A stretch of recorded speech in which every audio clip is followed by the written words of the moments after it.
Saudara, ada banyak cara yang dilakukan masyarakat untuk membantu warga yang terdampak pandemi corona. Seperti Kepala Desa Aludeah Tengoh, Kecamatan Meraksa, Banda Aceh, yang menyumbangkan gajinya selama 3 bulan untuk berbagi sembako kepada fakir miskin dan keluarga orang dalam pemantauan atau ODP COVID-19.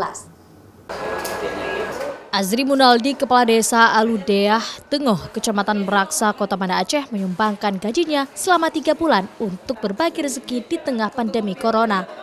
Azri melihat masih ada warganya yang bekerja sebagai paruh lepas, namun tidak bisa mencari nafkah karena mereka harus berdiam diri di rumah. Meski memiliki dana desa, namun tidak bisa digunakan karena belum ada instruksi dari pemerintah Aceh untuk menyalurkan bantuan bagi warga terdampak COVID-19 dengan cara menggunakan dana desa.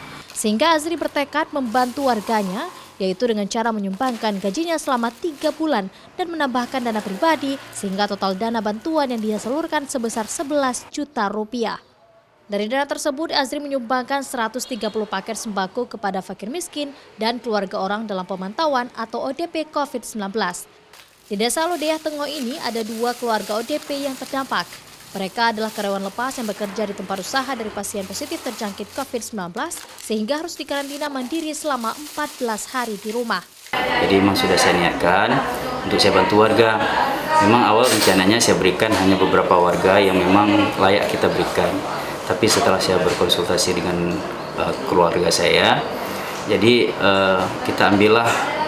kita perbanyak dengan cara kita beli beras 5 kg, terus 1 kg minyak goreng dan juga 10 butir telur. Akhirnya kita membuat 130 paket yang bisa kita berikan kepada warga masyarakat Kampung Aludeah Tengoh.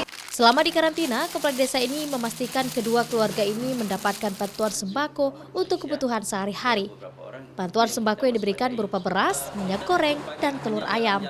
Selain bantuan paket sembako, Azri juga menyumbangkan dana yang disuakelola oleh sebuah yayasan yang menyediakan makanan gratis kepada tenaga medis selama pandemi corona ini. Sebagai Kepala Desa, Azri juga terus melakukan sosialisasi kepada warganya agar tetap melakukan social distancing dan cycle distancing atau menjaga jarak satu sama lain agar dapat memutus mata rantai penyebaran COVID-19 di Kota Banda Aceh. Selain itu, Azri juga rutin mensosialisasikan kepada warganya agar rutin mencuci tangan dan menerapkan perilaku hidup bersih. Nova Misdayanti, Kompas TV, Banda Aceh.